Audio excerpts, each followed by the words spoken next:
An honorable man receiving the information and advice that Mr. Trump received from his campaign experts and his staff. A man who loved his country more than himself would have conceded this election. Indeed, we know that a number of President Trump's closest aides urged him to do so. This committee will address all of these issues in greater detail in the coming weeks. Mr. Chairman, I yield back.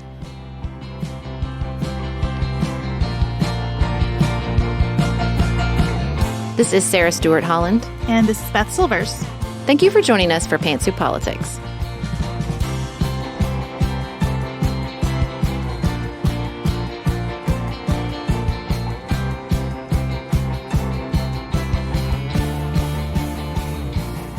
Thank you so much for joining us for a new episode of Pantsuit Politics. If you're new here, Sarah and I are longtime friends who spend 2 episodes a week trying to make sense of the news in America through the lens of all of our life experiences, which include practicing law and being moms and living in Kentucky, and devoting ourselves to lots of research about what's going on. As we devote ourselves to that research, this week we've spent a lot of time with the House Select Committee to investigate the January 6th attack on the U.S. Capitol. Sarah has been on Instagram Live during those hearings. I've been live tweeting them. The next hearing will be on Tuesday next week. I would tell you the time, but the Select Committee takes time a little liberally. They keep changing it, y'all. So rude. So we will update you on our social media channels closer to time of that hearing, but we hope you'll join us live if you can. If you cannot, we will recap in a number of ways, including through our newsletter. We hope that you'll sign up for that at pantsuitpoliticsshow.com, and we just welcome you to what we think is one of the best corners of the internet to think deeply and connect with others, and hope that you'll subscribe to the podcast and spend some more time here with us. The final primetime hearing of the House Select Committee will be Thursday, June 23rd, and we will be together with our community on Hot Mic if you would like to join us there.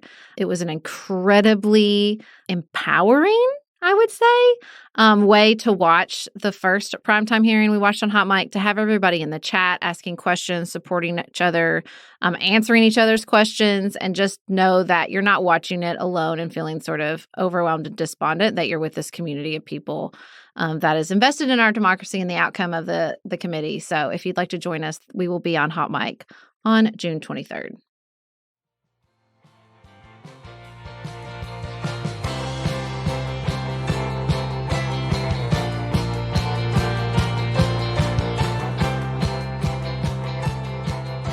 So we're going to spend the first segment of our show today talking about the first hearing that took place on Monday. The second will be about Thursday's hearing. Outside of politics, we'll hear from my daughter Ellen, whose 7th birthday is coming up, because we all need a little bit of levity. So Sarah, Monday's hearing was really making the case that Donald Trump knew he lost the election. I wonder what you thought was most interesting or surprising as you watched that hearing. That hearing packed in the blockbuster moments, even with their star witness, Bill Stepien, backing out at the last minute because his wife was in labor, which is a valid excuse. So they had to use his video deposition, and I was so impressed with how quickly they pivoted and how quickly they'd be like, clip 2, clip 3, and they were impactful clips. I thought him, and this is his campaign manager, okay? Telling him on election night, you cannot go out and declare victory. There is no victory to declare. The votes have not been counted. It would be premature. Now, Bill Stepien is like, doing that reasonable dance. So in the deposition, he'd be like, he disagreed with me. And I'm like, we all know how he acts when he's mad, Bill. Like, he was probably screaming. He was most likely cussing. Put a pin in that, because we're going to get to that in Thursday's hearings. But him just saying, Jason Miller saying, all these people saying, we told him you should not go out on election night and declare victory.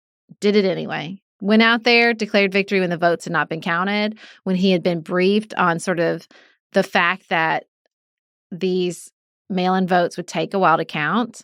Also, even going back in time to when people were like, stop talking about the mail-in voting, you're hurting your own campaign, and he rejected that advice as well. So just, I kind of had this moment because they start like way back in April of 2020 where he started talking about, if I lose, it's because they stole it. And I'm like, dang, April. April. And then from April all the way in the first part of the hearing through election night to just say he was prepared to do this from the beginning. He rejected all advice, all invitation to accept reality, and went out there and declared victory anyway. You know, the first hearing really laid out, here's everything we're going to show you over the rest of these hearings. And I felt like Monday's hearing and Thursday's have both been like multimedia legal briefs where they're saying, we're going to cite all of our sources now. We're going to let you know exactly how it is that we've reached the conclusions that we've reached. And I think the choice in Monday's hearing to use, as best I can tell, only Republican witnesses or nonpartisan office holders to tell this story was incredibly effective. There is no way that you can watch this without realizing that's a Trump appointee. That's Jason Miller. Jason Miller was out telling people that the election was a fraud. And now here he is in front of it. When he's under oath, he's willing to describe exactly how all of this went down. You know, if I were Mark Meadows, I would seriously be rethinking my decision not to cooperate with this committee as a witness, because having his story told through other people is making him look terrible.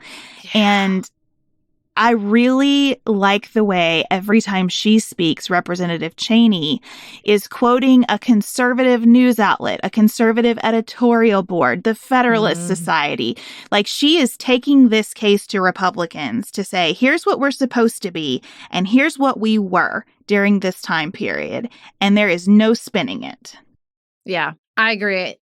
Up to and including having a representative from the Fox News decision desk up in front of Congress saying, like, this is how we came to the decision to call Arizona. I would have liked to hear more from him about, like, the pressure on him and how he got let go. But I thought, no, we're not putting Fox News on. Who cares? Like, right? I mean, I care, but we're not putting Fox News on trial here. We're putting the hearings are to gather evidence on this plot coming from former President Trump. And a plot it was. I mean, it is hard to really take in how different, you know, what he was hearing from the people around him was from, like, what he was saying and what those same people were saying. I mean, he was coming out and making it sound like, you know, I remember at the time thinking, well, he's just got all these people telling him what he wants to hear. I think I probably said that on this podcast. They're just telling him what he wants to hear. He won't have anybody tell him the truth. And now it's like, no, not actually true. Lots of people were telling him the truth. People from the Justice Department, his own Attorney General, his acting Attorney General. I thought the Donahue from the Justice Department coming and saying, I walked him through the guy with the truck. I walked him through the suitcase under the table. I walked him through every conspiracy theory. And everyone, he'd be like, okay, well, what about this next one? And it was like, oh my God, he had so many people telling him the truth over and over and over again. You lost. There is no truth. There is no reality found in these claims of fraud. You know, in particular, Bill Barr, whose testimony just never stops being shocking. I don't know why I'm shocked at this point, but, you know, where he was like, he's detached from reality, and like he would not listen to what anybody was telling him. And he just kept looking for people to tell him what he wanted to hear, which is how we ended up with, and I quote, clearly inebriated Rudy Giuliani and Sidney Powell and Team Rudy. Bill Barr has made quite a decision here, and I don't know if it is sour grapes or strategy or hubris or some combination of those things. He could have responded to the committee's questions as blandly as some of his colleagues did, but he decided to allow them to make very viral clips. He decided to use the word bullshit repeatedly. He decided on his own to bring up Dinesh D'Souza's movie. Like, he made blockbuster moments for them, and Bill Barr is smart enough and has been around long enough to know what he was doing. He seems to be enjoying himself. He does seem to be enjoying himself. That's why I say it might just be hubris. Like, it might just be that he thinks he's smarter than everyone else. He did the country this great service by trying to hold the line here, whatever. I don't know what his psychology around it is, and I don't really care. But it was so effective, and you can tell this committee knew what they had in these clips with him. Well, and I loved the way he did this, and definitely Chris Stalwart from Fox News did this, which was even if some of this election fraud was true, it's still not going to get him there. It's still, even if every claim Team Rudy brought to his desk was true, you're still not going to get there. You still don't have the votes. You still lost. And it was just the absolute refusal to take in any of those facts, any of those realities. And I have to believe that at this point, the way he treated Bill Barr, the way he treats everyone, it's like, how come we never have a conversation when he's like, this person is the worst of the worst of the worst? Yeah, but you hired him, friend. Like, at which point do we start talking about his judgment in that every single person he's ever hired who no longer works for him is just a fraudster of the top echelon? Well, then why are you so dumb that you keep hiring all these people who lie and are terrible and can't do anything right? But, he did the same thing to Bill Barr. And I think you have to, if you're Bill Barr, to just be like, well, fine. Then what do I have to lose here by throwing you all the way under the bus? Because you sure as hell didn't hesitate to throw me under the bus. He did it to his own daughter. After they showed Ivanka in the first hearing, he came out with this statement about how she was checked out by then. Do you notice in the speaking patterns of the folks who worked closely with Trump, like just an inability to say almost anything very directly? I can feel from those folks that they've been tiptoeing around an explosive personality for a long time. Yeah.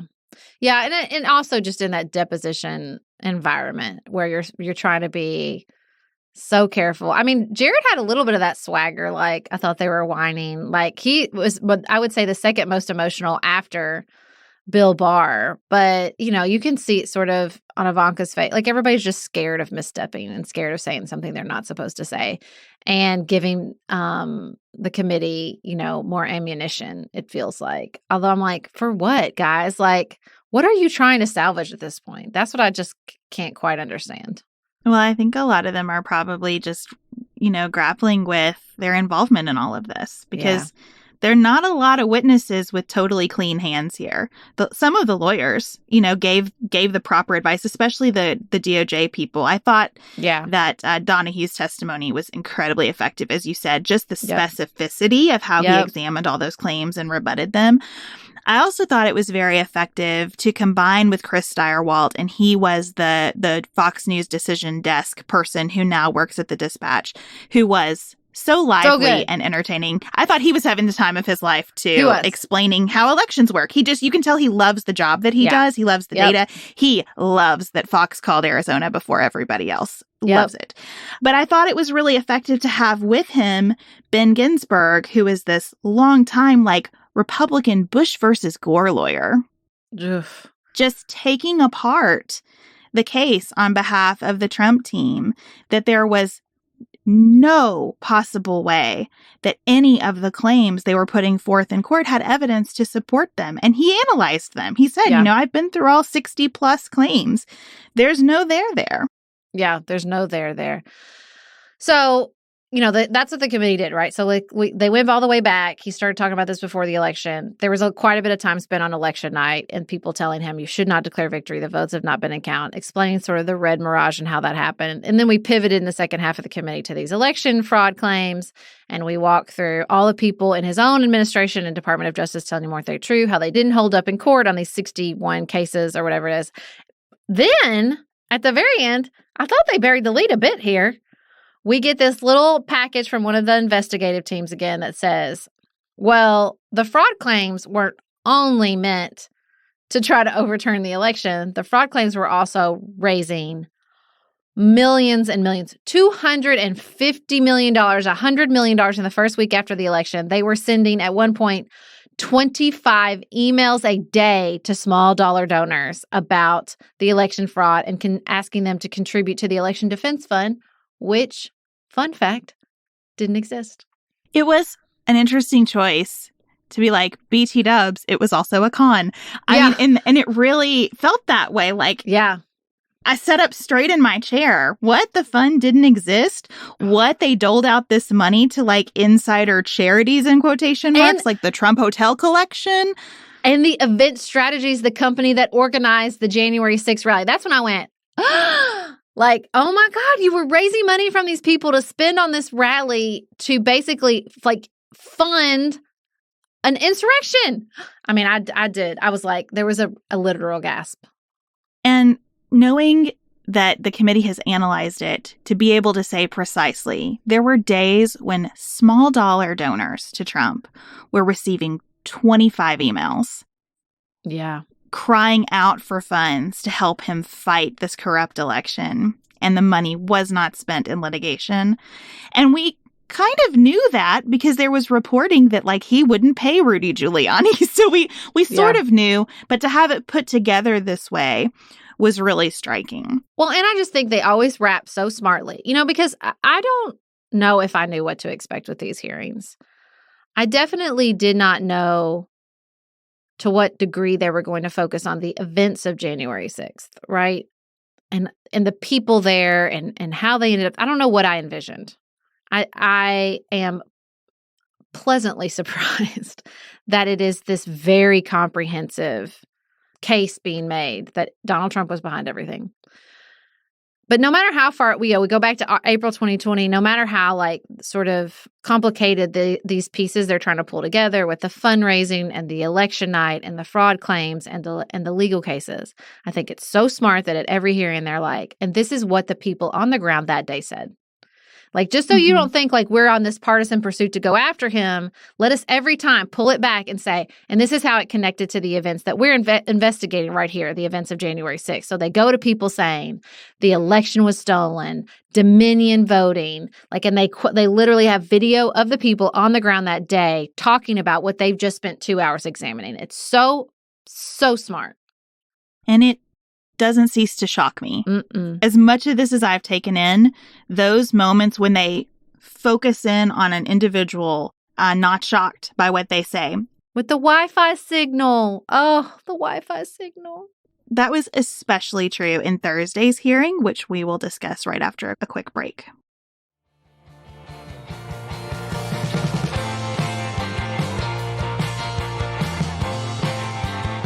Sarah, I didn't know what to expect for Thursday's hearing, which was billed as being about the pressure campaign on Mike Pence. But I was really genuinely surprised by the extent of the threat to the vice president's life. And especially that footage you were mentioning of people who were actually there on the ground and the words they were using and the learning that a confidential FBI informant from the Proud Boys said that they absolutely would have killed Mike Pence if given the chance. Or Nancy Pelosi or anybody else they could have gotten their hands on. Yeah, I mean, this day was definitely focused on Mike Pence and John Eastman. I feel like those are the two people we talked the most about outside of President Trump. And it was interesting the way they laid out the timeline of like, okay, so first we talk about these paths to basically overturning the election. And when we can't get it to there this way, well, what about this legal theory that Mike Pence can basically just pick the president? I also thought it was so smart the whole time they said that, like, not certify the election, send back the results, that they were arguing that Mike Pence, the vice president, could select the president of the next president of the United States. Like, I thought that was very smart. And so showing how like, okay, well, first Eastman comes and is like just lobbing it out there. Well, what about this? No. Okay, well, what about if we just dialed it back and sent it back to the states for them to continue to get? No. Okay, well, then what if he just certified the results right there and picked the president? No. It is like this like consistent, the way he would like worm his, well, if this isn't good enough, can we try this? As if it's like a campaign strategy, as if it's a marketing strategy. Well, if this, let's A/B test this. Well, we're not A/B testing the Constitution, good sir.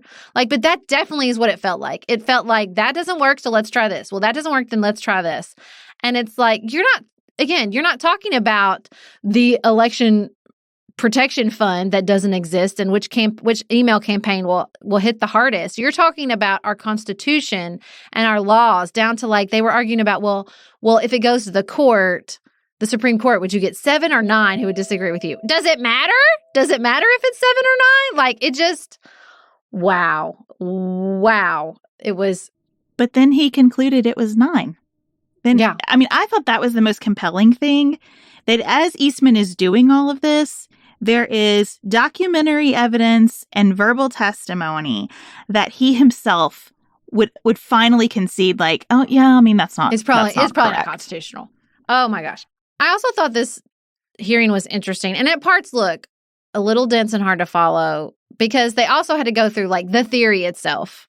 Like, is there anything there? Is there any there to this idea that even the vice president could send the certifications back to the states to reexamine? I thought the best part of that was when the vice president's legal counsel, Jacob, was like, throughout our history, no one has done this. No one has done this. And I'm so glad that they immediately brought up the 2000 election results and then eventually showed a clip from former Vice President Al Gore, because I thought, how dare you even start to talk about this theory and start to talk about this when Al Gore stood up there and certified the results of the 2000 election. I did not know that was Mike Pence's when he just came to Congress, and to watch him like gavel down objections.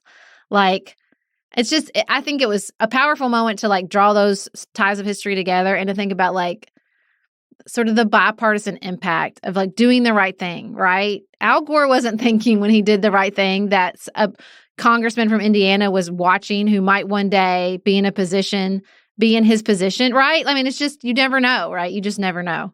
You never know. And then it was so fascinating to hear that the response from John Eastman was, no, Al Gore didn't have this power, and Kamala Harris won't have this power in 2024, but you should take it today. Oh, and my it really God. sounded to me like Eastman's theory was just, you probably don't have the power, but you should take it and Yep. see what happens. Yes, absolutely. It's worth the risk for you to take it. Yeah, worth the risk for him. Worth the risk for you, mister. I think I'll take that pardon now. Send an email to Rudy Giuliani. Think I'll go ahead and take that pardon if you don't mind. Yeah, that was a stunning moment to me, honestly, when they God. revealed not just that he asked for a pardon, but the way he said it. Like he'd been mulling it over and decided that, well, yes, in fact, that would be a good plan.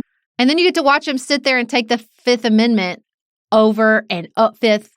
Even the way he took over it 100 times. made me mad. Even the way he said it, like I was like, make him say the whole sentence where he was just like fifth. Oh my God. Mm-hmm. Yeah, Representative Pete Aguilar, who led this hearing, said that he took the Fifth Amendment 100 times. And I think that combined with some of his statements about how violence is just part of our history, and knowing that on January 6th, after the Capitol had been attacked and they're back in session, John Eastman starts emailing Mike Pence's team with more legal theory. It's not too late. I just was stunned.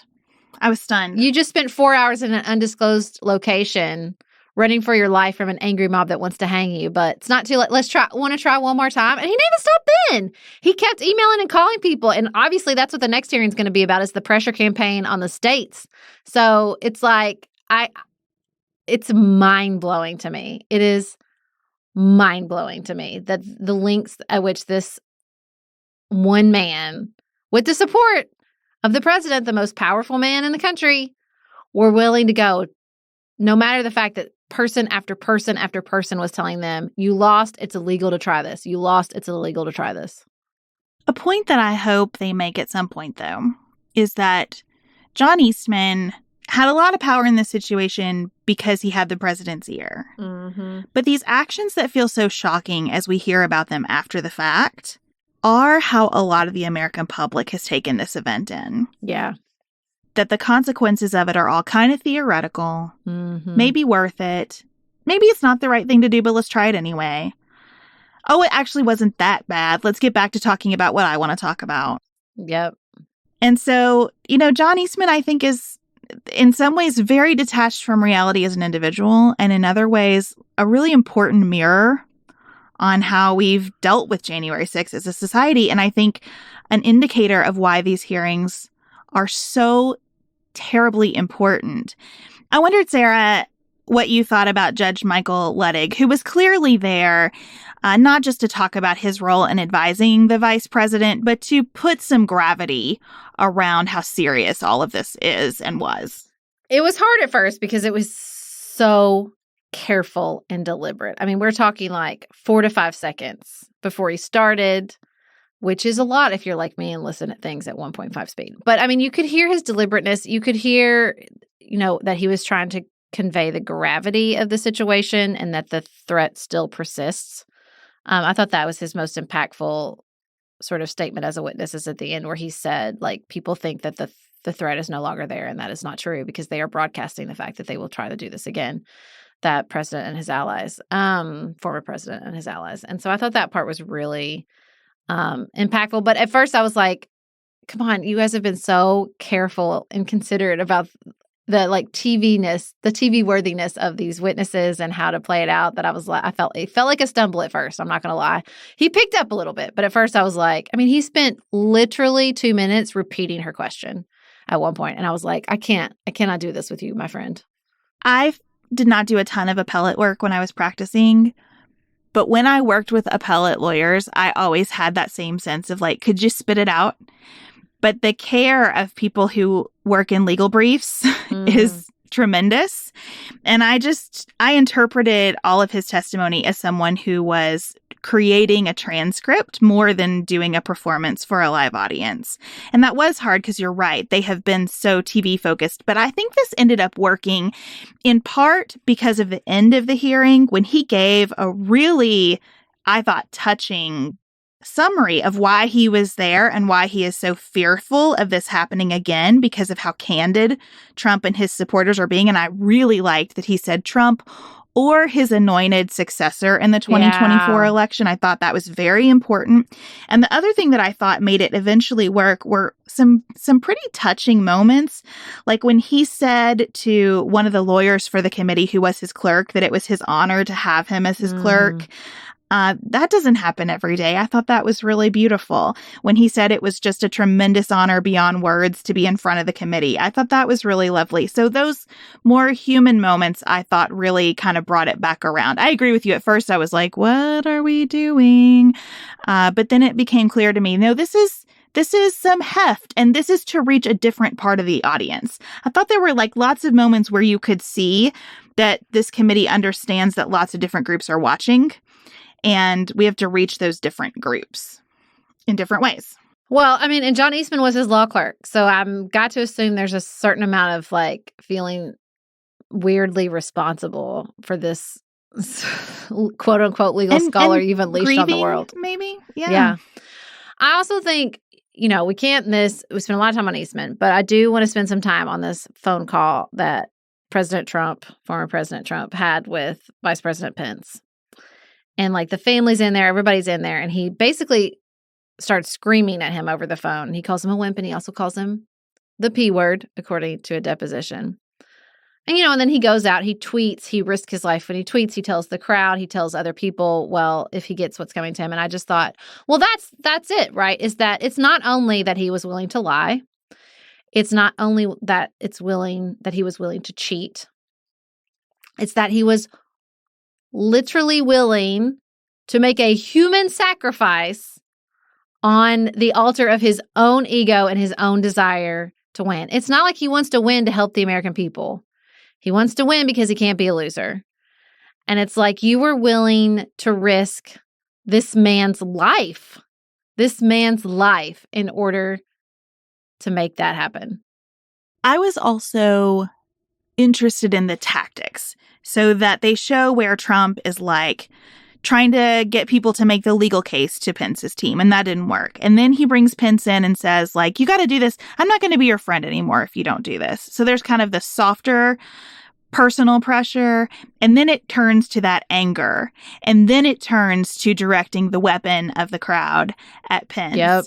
And I think that sequence of events and that way that you see Trump just relentlessly pursuing a goal in service of only himself is so consistent with everything you know about Trump from the rest of his life. And I'm talking before he ever ran for president, that it's just hard for me to understand the persistent belief on the part of some people that Trump is actually a person of integrity. And I really liked the way that Liz Cheney ended by saying, a man of honor would have conceded. Yep. And I thought, that is it. That is it in one sentence. Yep. He didn't concede. He just broke open our whole history, this whole history of people doing this orderly transition of power.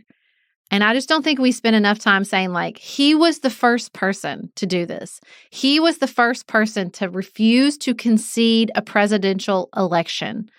And I don't think we spend enough time on that. I don't think we spend enough time on, the way anyone who crosses him, any person who leaves his administration, he throws directly under the bus in the biggest way possible. And we thought the tweets were bad enough, but what they laid out that he did to Mike Pence today in this hearing is just, it is abhorrent.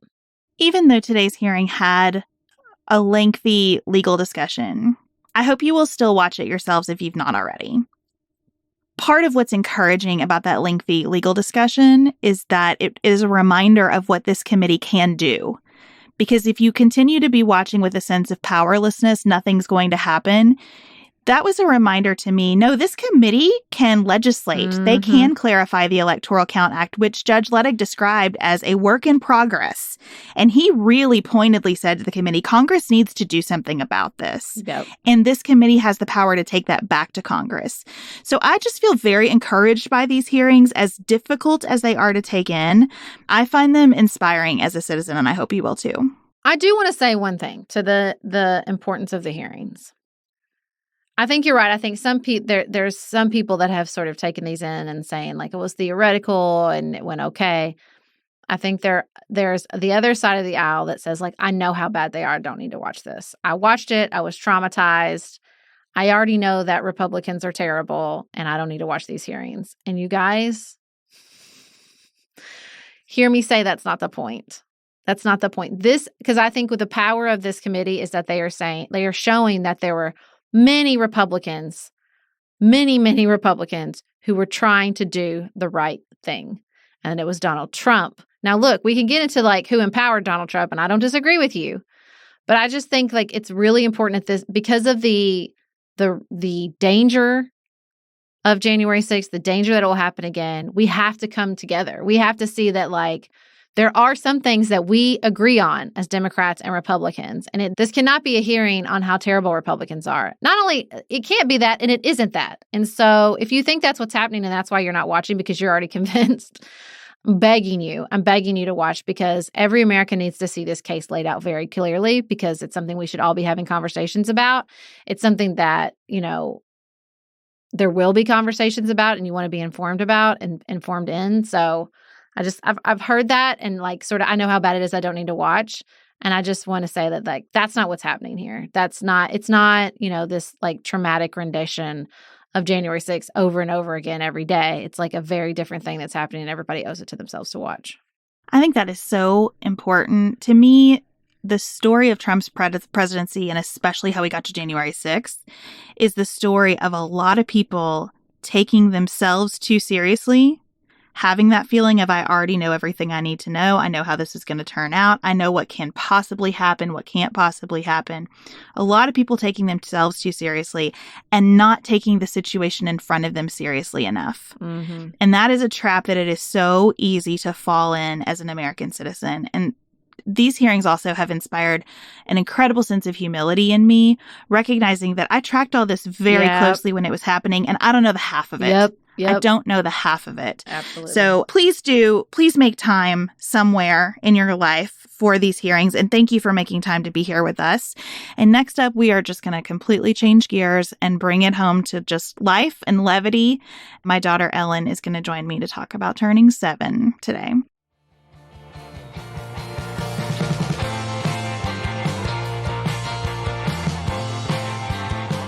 Ellen Silvers, welcome to Pantsuit Politics. Hi. This podcast comes out on June 17th. Why is that day so special to us? It's my birthday. It is your birthday. What birthday is it for you? How old will you be? I will be turning 7. 7. Now, you told me that I could not put 7 on your cake, that I couldn't get a 7 candle, that your invitation could not say, come to Ellen's 7th birthday. Why did you tell me that? I don't like numbers. You don't like any number? No, not really. What do you like? I like letters. You like letters? Letters are way better. I like letters because I'm a big fan of reading and spelling. I like to write too. What is the theme for your birthday this year? Charlotte's Web, which is one of my favorite chapter books. What do you like about Charlotte's Web? My favorite animal is a pig, and there's a pig in it. And I also very And I'm also very fond of spiders. You're fond of spiders? Yeah. Ellen, if someone is listening who's also 7, who's never read Charlotte's Web, what would you tell them? Do you recommend it? Yes, I would recommend it with a grown-up, maybe, because I read it with my teacher, but I also did some of the reading. But yeah, it's a really good book. You love to read, right? And I know you wanted to talk about the reading journal that you recently got from our friend Ann Bogle.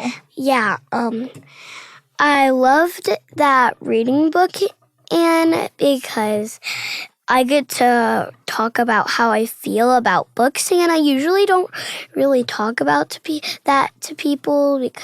I usually just talk to it by myself. Oh, so this gives you a place to kind of It gives me a place to talk about it. to share some of what you feel after you've read a book. Books create a lot of feelings, don't they? Yeah, like mad, angry, sad, happy. Well, I've also noticed that your sister Jane is very jealous that you She's got... mad because I got an early one, but it actually comes out in August. And Jane didn't get to get one. So we pre-ordered one for Jane. They come out in August. We'll put a link for all of you who have little readers who would enjoy this too. What else are your tips for readers, Ellen? You love your Kindle, right? Yes, that's my most prized possession. I have a tip for young readers like me. Maybe try sounding out the words and then go to college probably. Go to college, Definitely probably? Okay. go to college. You are a very good reader, so I would listen to Ellen's tips if I were anybody Yes, out you there. have to listen to my tips What are- if you want to read well. What are some other interesting facts about Ellen Silvers? I like animals. What instrument do you play? I play the harp. How did you start playing the harp? I read a Pete the Cat book, and there was a harp in that book, and I was like, what's that book? What's that thing? What's that instrument called? And I was like, hey, Mom, I want to play the harp. At a random dinner time where I was just reading Pete the Cat. And do you enjoy playing your harp? Yes, I love playing my harp. It's a great exercise for my fingers, but it really, really hurts. What's your favorite song you've played on the harp so far? So far, I've liked the waltz and mountain climbing. And do those hurt your fingers too? Is it just getting used to the strings that hurts? Yeah, kind of. It just stretches them out. Yeah. Your teacher told us when you started that it would be hard on your fingers for a while. Yeah, but once I get into it all the way, I'll probably do a little better. And I'm doing a practice chart where you practice for like a week.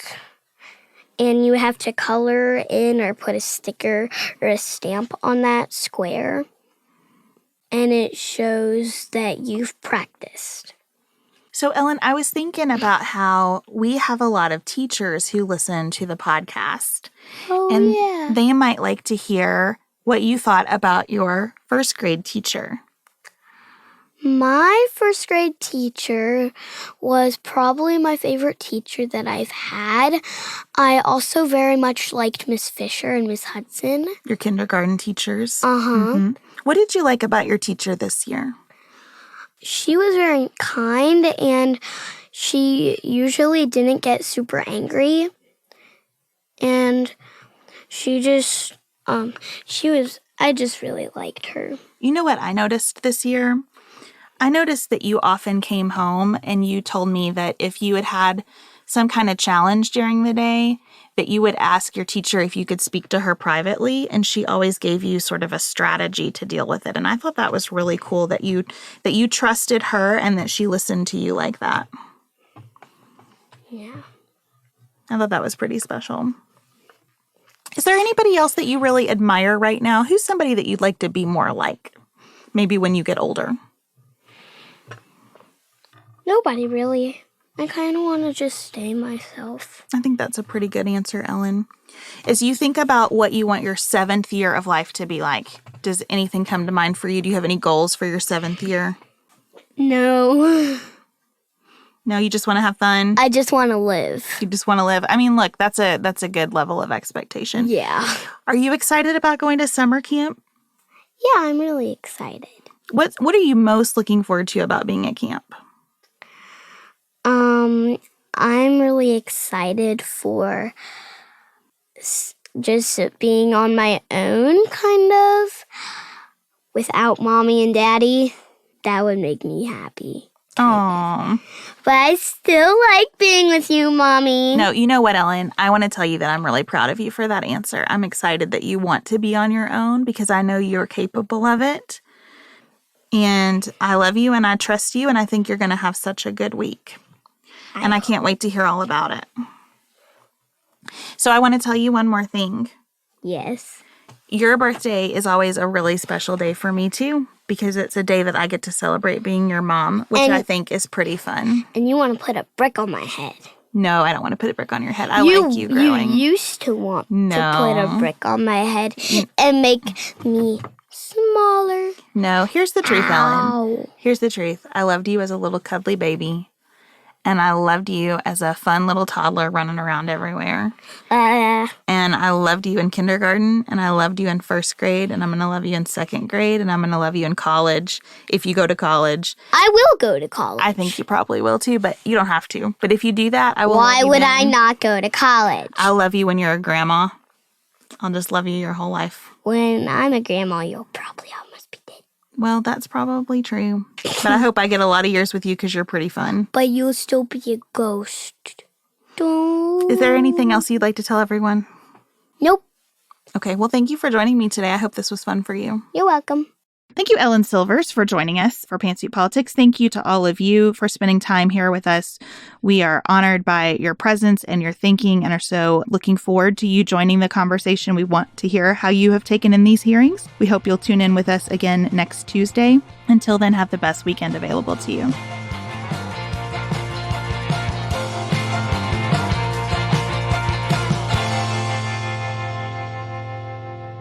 Pantsuit Politics is produced by Studio D Podcast Production. Elise Knapp is our managing director. Maggie Penton is our community engagement manager. Dante Lima is the composer and performer of our theme music. Our show is listener supported. Special thanks to our executive producers: Martha Brunitsky, Allie Edwards, Janice Elliott, Sarah Greenup, Julie Haller, Helen Handley, Tiffany Hassler, Emily Holiday, Katie Johnson, Katina Zuganellis-Kasling, Barry Kaufman, Molly Kors, The Creeps! Lori Ladow, Lily McClure, Emily Neasley, The Pettons! Tawny Peterson, Tracy Putoff, Sarah Ralph, Jeremy Sequoia, Katie Steigers, Karen True, Annika Uvaline, Nick and Elisa Vallely, Catherine Vollmer, Amy Whited, Jeff Davis, Melinda Johnston, Ashley Thompson, Michelle Wood, Joshua Allen, Morgan McHugh,